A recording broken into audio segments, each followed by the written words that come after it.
So it gives me great pleasure to introduce Professor Mick Cooper for our next talk. He is a Professor of Counselling Psychology at the University of Roehampton. Thank you, Laura. Thank you so much, Laura and Polly, for inviting me here. It's been a fantastic conference. And I think, like Neil was saying, it's just been wonderful to hear the voices of young people so integrated into the discussions that we're having. So far, most of the talks from the academics have been about kind of covering quite general areas and looking at a kind of broad spectrum. And what I'm going to do in this talk is focus a bit more specifically on one particular intervention, which is counselling, and talk a bit about what we know about counselling and give a kind of evidence-based critical review. Neil, Richard have already talked about mental health problems in young people in detail, so I won't go into that in depth, but I think we all know the severity of the problems that we're facing and the consequences of mental health problems in children and young people. So what I'm going to do in this talk is to talk a bit about what is school-based counselling. A lot of people hear about counselling in schools, but what actually is it? And then talk about what kind of impact it has and some of the evidence we have on the effects. Something that we've looked at particularly about how might it be helpful, if it is helpful, and looking at some of the processes of change, where I think some of the most interesting evidence is. Talk about some of the national developments around counselling, a bit about a trial that we've started doing called the Ethos Study of School-Based Counselling, and then look at some of the implications for schools, for policymakers and for researchers. So just to start by saying about what is school-based counselling in the UK, and this comes from a review of the evidence that we put together as part of the Counselling Minded project. So school-based counselling has really emerged in the last 10, 15 years or so. There was a kind of increase around the 80s, it went away, it's come back again. In fact, although when we talk about mental health problems, children and young people, school-based counselling doesn't always come up. Much more often we'll talk about CAMS. School-based counselling is one of the most common provisions for mental health problems in young people in the UK. And in this talk I'm going to particularly be talking about young people in secondary schools rather than primary school counselling. Place to be is here if you're interested in that, but I will be focusing on young people. In fact, in Wales and Northern Ireland now, all secondary schools have a school-based counselling service since 2007 for Northern Ireland, 2008 for Wales. Figures are much more patchy for Scotland and England. We think that around 2/3 of schools in England have some form of counselling provision. In Scotland it's about the same, but there was a study recently in the BBC, in fact, that showed that around in 14 areas in Scotland that none of the schools had a counselling service at all. So it does seem to be very patchy, the dissemination of school-based counselling, and there's very little concrete evidence about what kind of provisions there are in schools, and that probably goes more generally, that often we don't really know what kind of mental health provision schools are providing. But based on those figures, we can say that probably around almost just under 100,000 young people come to school-based counselling in the UK. And in England, that figure is around 50 to 70,000. So it's a lot of children. If you remember Richard Laud's figure of 200,000 coming into specialist CAMS, children and young people. So if we just focus on young people, we can see then in the blue that the numbers coming into school-based counselling isn't that dissimilar from the numbers coming into specialist CAMS services. So it is a prevalent intervention, one of the most prevalent mental health interventions in the UK. Now, school-based counselling, what do we mean by counselling? Because counselling can mean quite a lot of things and is used in a very vague, is sometimes used in quite a vague sense. But counselling in the UK, in the schools, tends to be what's called a humanistic or a person-centred or an integrative or a relational intervention. And what that means is it's similar to what's called non-directive supportive therapy, which is a NICE approved intervention for mild depression. So it contrasts with, say, CBT or psychoeducation in the sense that it's less of a kind of an active intervention where the practitioner is maybe delivering input, giving advice, suggesting exercises using a structured, agendaed format.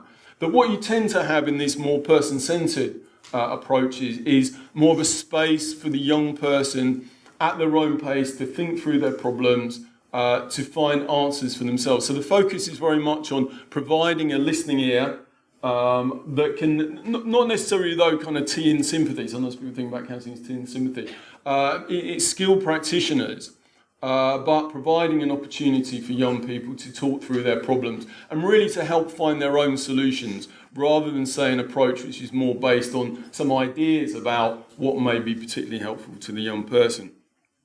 Focus tends to be on emotional problems, but it tends to be quite general. So whereas a number of the interventions that we've talked about today would be focused, say, specifically on depression or anxiety, counselling tends to be a more kind of broad brush way of working with young people for a range of emotional and interpersonal problems that doesn't necessarily or particularly start with a specific diagnosis. So it tends to be non-diagnostic specific. It also tends to be delivered on a one-to-one basis. So rather than, say, the parents being involved or the family being involved, school-based counselling tends to be just the counsellor and the young person. When it's with younger children, then the counselling may involve more of the family and the parents might be brought in, or there may be additional counselling with the parents. But typically it would just be with the counsellor and the young person. I just wanted to give you an example to try and bring that a bit more to life. So this is a case of Anya, who's a 14-year-old, and obviously it's disguised, and actors will be in the video that I'll show you in a sec. So she's a 14-year-old from central England, referred for missing school. There was a lot of aggressive behaviour, and she talks about experiencing depression. What happened is that her father had had a stroke recently, but rather than that maybe creating a better relationship or more sympathy between Anya and her father, what it had done is really create a lot of tension between them. The father was very vulnerable and he was criticising Anya a lot and was worried about her going out. Consequently, she was feeling very pressurised from the father and feeling that she didn't have much space to talk. She felt very guilty. He'd had his stroke while she was at school and she felt that she should have been there. So she felt very bad about that. And there was a lot of fighting and the stepmom was involved and there was a bad relationship there as well. So I just wanted to play you just a little extract of the counselling, just to give you an example of what counselling tends to look like in this more reflective, empathic focused approach. I remember I was looking at photos and it's me when I was younger. And it's me and him and me and him, and it always used to be like that. And then every Friday he'd take me to the sweet shop and then he'd be like, I don't have enough money to buy you anything. And I'd say, well, I don't want that with you. You didn't want him to buy you stuff, you just enjoyed spending the time with him, you wanted to have his attention. Yeah, it means nothing to me. It's not about the stuff he could or he couldn't buy you. You've mentioned that a few times about how it was the love that was so important, the feeling loved by him, and somehow that's changed and you're not feeling like that. It feels like I don't get anything from him. It's like he just repeats everything I say. I say, hey look, that's cool, isn't it? And he just goes, yup. And then last night we were watching X Factor, and then the only time he spoke to me was when I spoke to him. And it's like, I just want him to love and cherish me and more stuff like that. You want to feel loved, you want to feel cherished, and it's not what you're getting from him at the moment, it's just on your case, it's grounding you, telling you what you should do. Yeah, I want to know why he's ignoring me all the time, and I have asked. I said, why are you ignoring me? Why don't you love me? Even stuff like that, and he just says, oh, shut up, I do love you, I don't ignore you, but he is, I can see it. And then it's like I'm not even there. And then I just get really worried now because he's chain smoking again. And I just get worried because I know for a fact he's going to have another stroke. And I feel like I don't have that much time left before he has another stroke. And then it becomes even more precious this time that you've got left and wanting to feel that love from him again, wanting to feel close to him. That's why I say, you need to talk to me. So then you can see there that the counsellor is really trying to follow the client's leads, not impose a particular agenda. It was interesting listening to Abby talking earlier, who was saying that she went to see a counsellor and actually the counsellor very much had their own agenda. And Richard Layard was talking about counselling being patchy. That's not, in good counselling, the counsellor really would allow the client to talk about and focus on what is important and what's relevant to them. So just in terms of what we know about school counselling, we know that referrals are mainly through school staff. There's some self-referrals, not that high. Mainly tends to be through the pastoral care team. Often very brief waiting times because the counsellors are based at school, and that means that the young people can be referred to the counsellor and see them very, very quickly. Most are seen within 1 month, which can compare quite starkly with sometimes the waiting list for CAM services.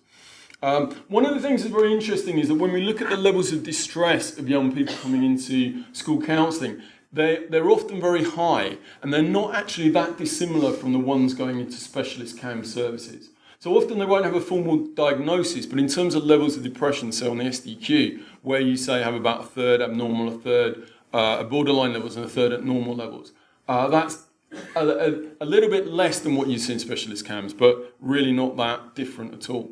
In terms of the issues, as I said, counselling doesn't tend to be diagnosis-based, and a lot of the issues that people come up with, family issues is a big issue that the children will often talk about. Maybe in that example with Anya about conflicts with the dad is common.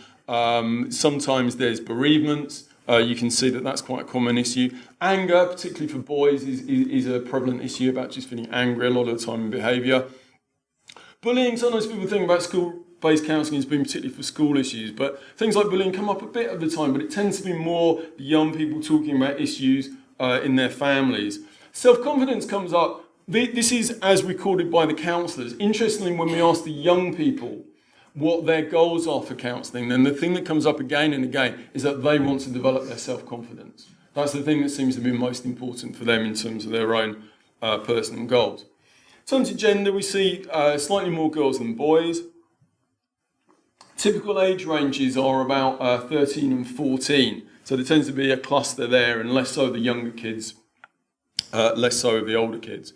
One thing that we've noticed and we've seen in our data is that young people from black and ethnic minorities tend to be underrepresented in those attending counselling. Interestingly, when the counselling was provided online, they tended to be more representative. But we have seen in our data so far that young ethnic minority kids don't seem to be using it as much as we'd hope them to. So, to go on to say something about is school-based counselling helpful? Well, there's been a number of studies now with over 1,000 cases looking at levels of distress at the beginning of counselling and at the end of counselling. What we see again and again and again is that young people have lower distress when counselling's finished. But of course, we don't really know what that means because we don't know what would happen if they didn't have counselling. So, we might assume that if the young people didn't... So, we see these scores coming down. And if the young people didn't have counselling, then we could say that they seem to be doing pretty well and the counselling is having a positive impact. But it could be actually that these young people would improve over time anyway. It might in fact be that they'd improve more if they didn't have counselling, and actually the counselling is holding back on their improvement. And there are some interventions like single session debriefing where, although they do lead to improvement, when they've been compared against people not having the intervention, actually they seem to be making things worse. So looking at interventions in this way, for any intervention, not just counselling obviously, is a really important question. So that leads on to randomised controlled trials, which is a method that's used across the different therapies to really see whether something's effective or not.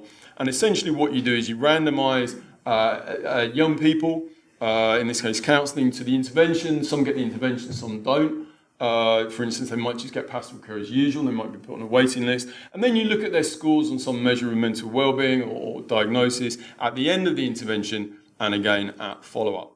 Now, if you're going to do something like that, what you need to do is you need to standardise the intervention that's being offered. And Richard Leyer was talking about counselling being patchy, and one of the things we really don't know about is what kind of counselling specifically. We know it's relational, we know it tends to be person-centred, but we know very little about what counsellors are doing.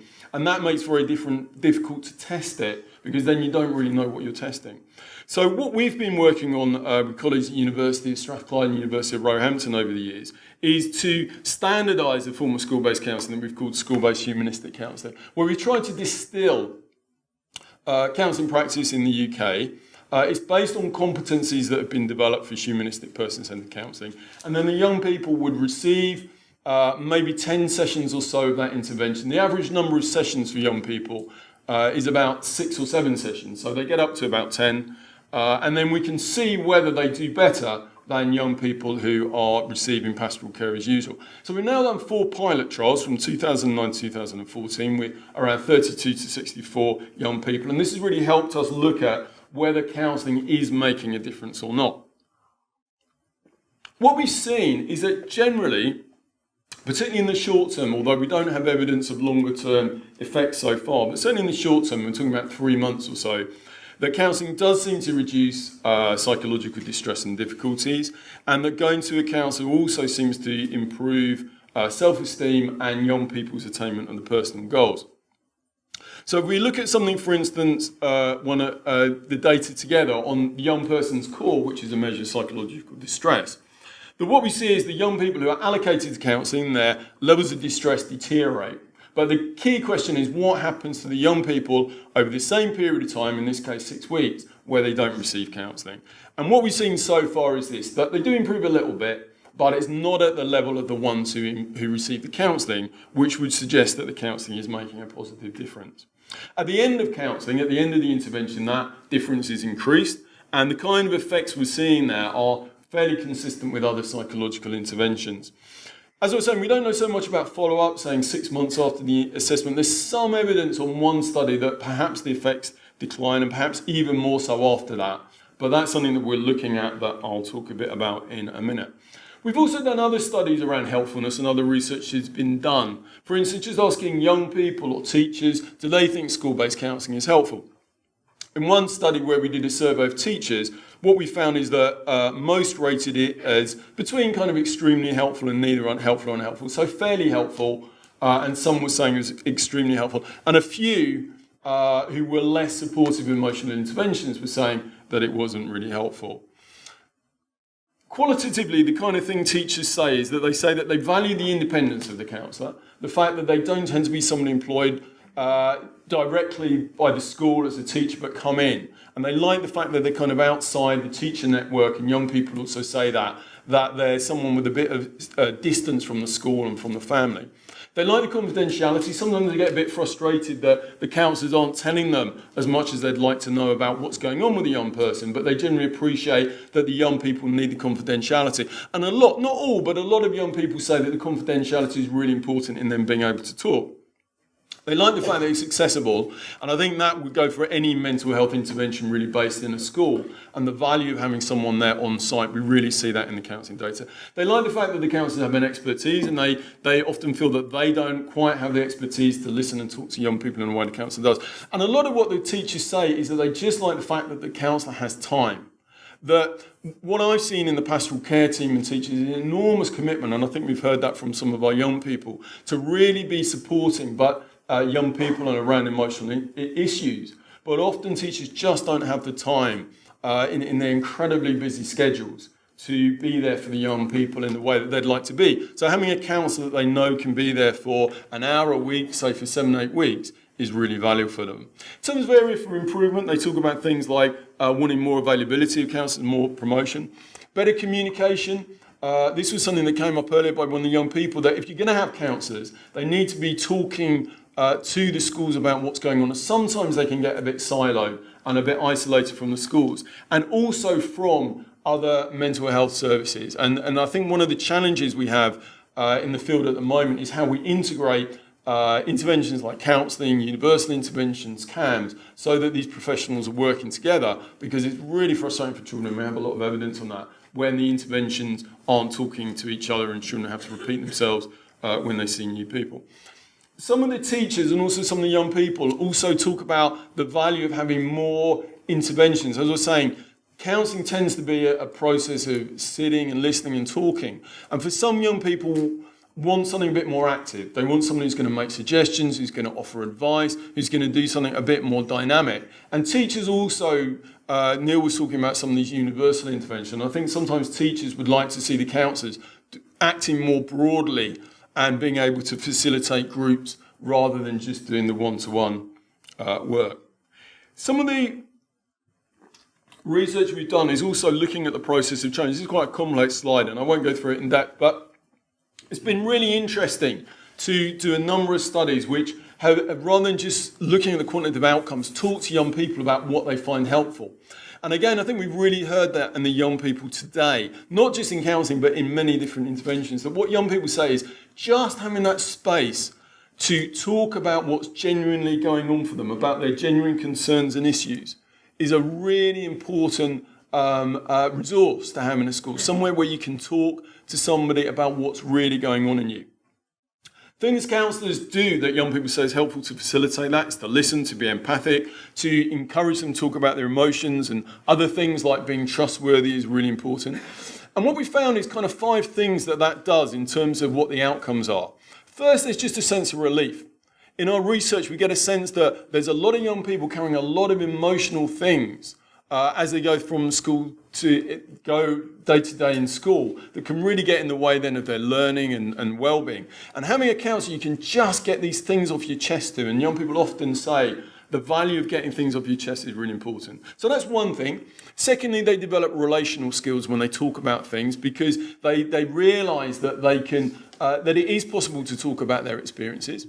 And that they can then take that out and do that with their friends and family. And in fact, with Anya, when she talked about what was helpful, the most important thing was she learned to talk about what she was really feeling, about her fears, and then she could talk to her dad, and by talking to her dad, that seemed to help things.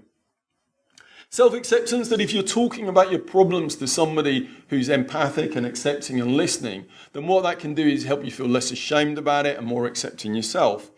And also, there's a process of understanding and developing insight so you can change what you do. But also, interestingly, even though this intervention is intended to be non-directive, what a lot of the young people say is that they really value the advice that they're given.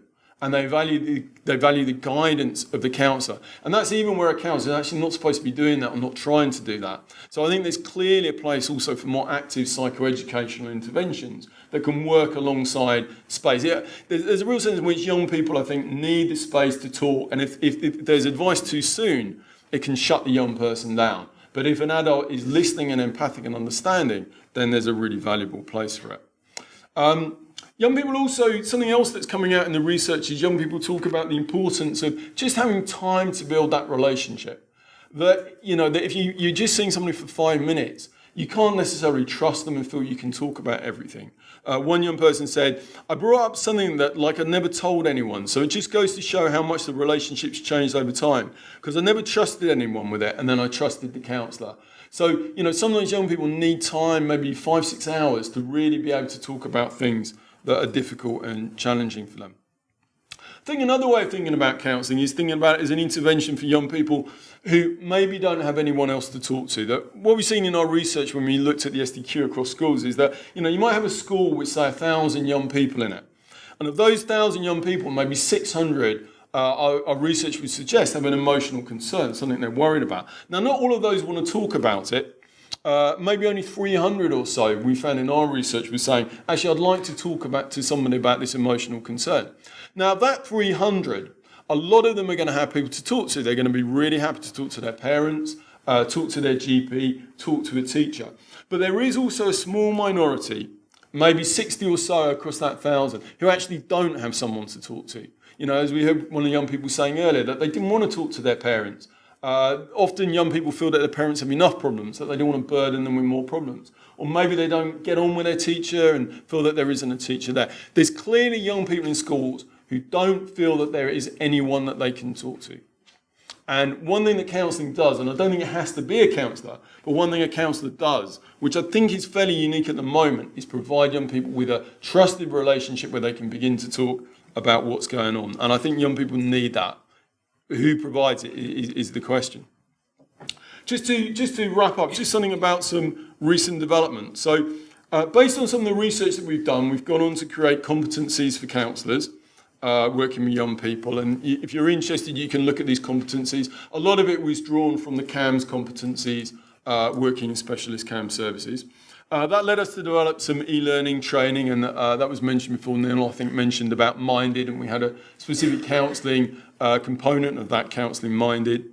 The BACP, the main counselling organisation, then developed a framework for young people based on the competencies, which included counselling Minded. So they set up a kind of broad framework curriculum for training counsellors working with young people.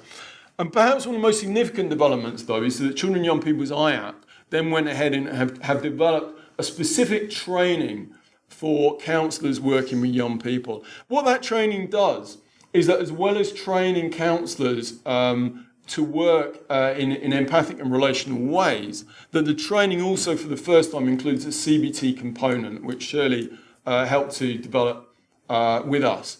And what that means is that as well as the counsellors being equipped to help young people talk about their problems, talk through the issues, that they're also developing specific skills to tackle anxiety disorders, an area where counselling and talking approaches tend to be less well evidenced.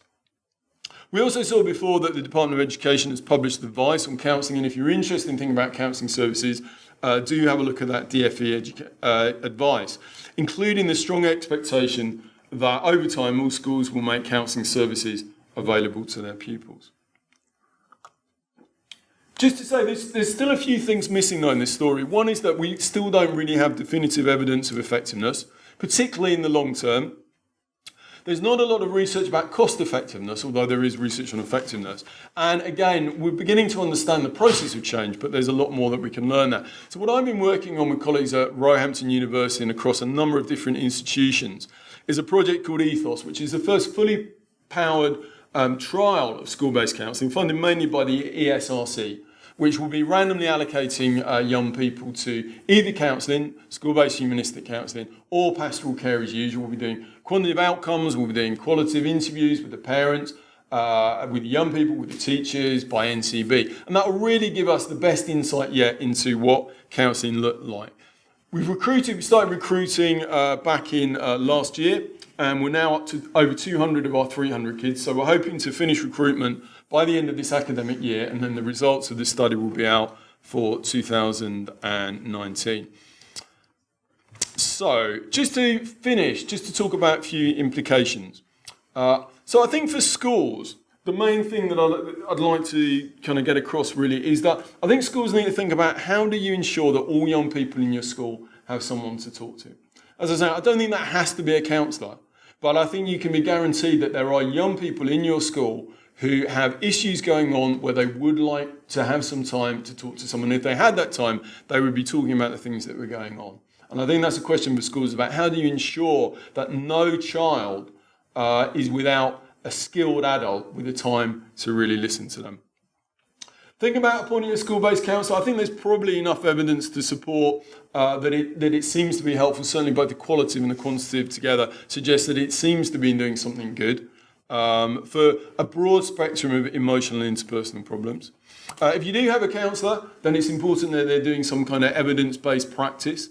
There is a real range of practices, and they need to be doing something where there's some evidence and also monitoring the outcomes. That was talked about earlier, the importance that they're actually looking at the outcomes so that you can see if that's helpful or not. And ensuring that it's part of a wider integrated service provision. For commissioners and policymakers, I think it's really the same question that I would start with is how do you ensure that every young person in your area has somebody that they can talk to? How do you make sure that no child is left alone with their problems without having some skilled person that they can explore that with? Consider commissioning counselling can be a useful provision, I think, but it needs to be integrated within a wider service provision and not on its own as it sometimes happens. And again, I think that the Children and Young People's IAP programme, the evidence-based counselling practice course, which is a postgraduate certificate, provides a really excellent way now of training up counsellors to be working in schools in a way where they have the skill set that can help young people with a range of problems. And finally, just for researchers, there's a whole range of questions that come up around school-based counselling. I won't go through all of them, but things like, is it effective for different kinds of client groups? What might be unhelpful about school-based counselling and how can it be improved? What kind of client group may it most be helpful for? Is it more helpful, for instance, for girls or boys or for children who need and want to talk about problems, maybe less so for kids who want specific solutions?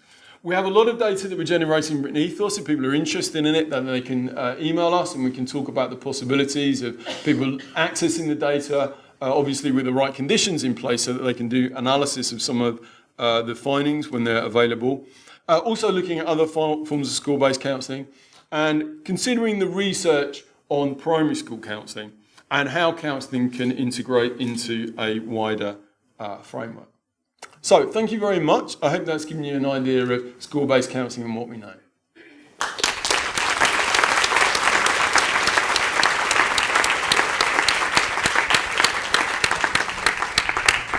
Fabulous, Mick. Thank you so much. I think we've got time for a couple of questions. Is there any questions in the audience for Mick?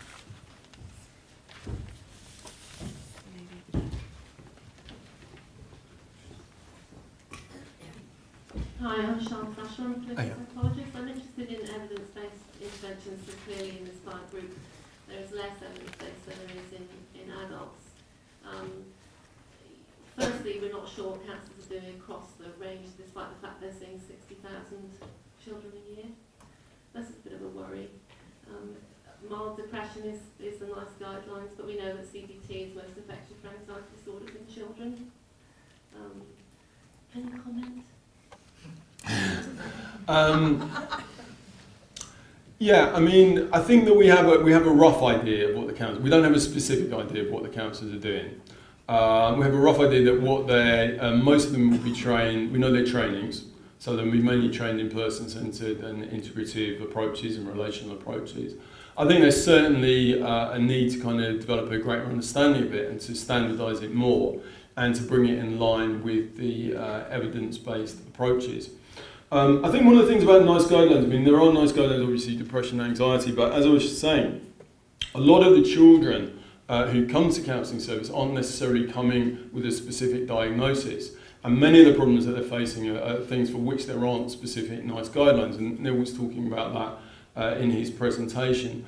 So for this kind of broad spectrum, levels of psychological distress that many of the young people that come to counselling are, the evidence for counselling is as good as it is for other kinds of intervention. So, CBT is obviously evidence for specific anxiety disorders, but that's a proportion of the children that come to us. So I think we need to develop more evidence in the area as a whole, both for counselling and for other approaches, and what can work with this broad spectrum of kind of subclinical population that obviously is very important to work with as a way of trying to stop problems later on. One quick one.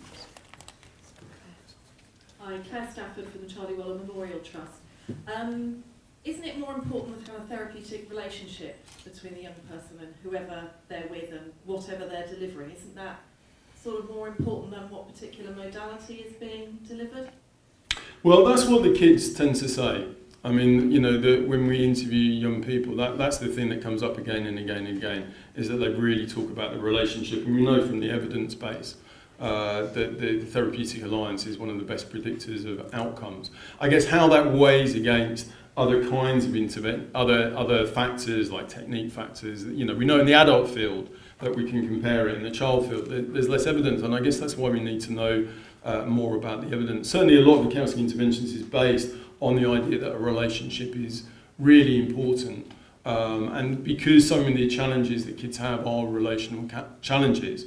It seems to make sense to think that that relational way of working is so critical. And kids say things like, she was so lovely, the counsellor, and I think when they see CBT practitioners, be interested to look at what they say is helpful in CBT practitioners or other forms of therapy, because I suspect that a lot of what they find helpful there is not just the relationship, but I'm sure that plays an important part as well. Thanks. Brilliant. I think we're out of time for questions now, but of course you can put some in the Ask It basket and on Twitter as well. Great. Thank you.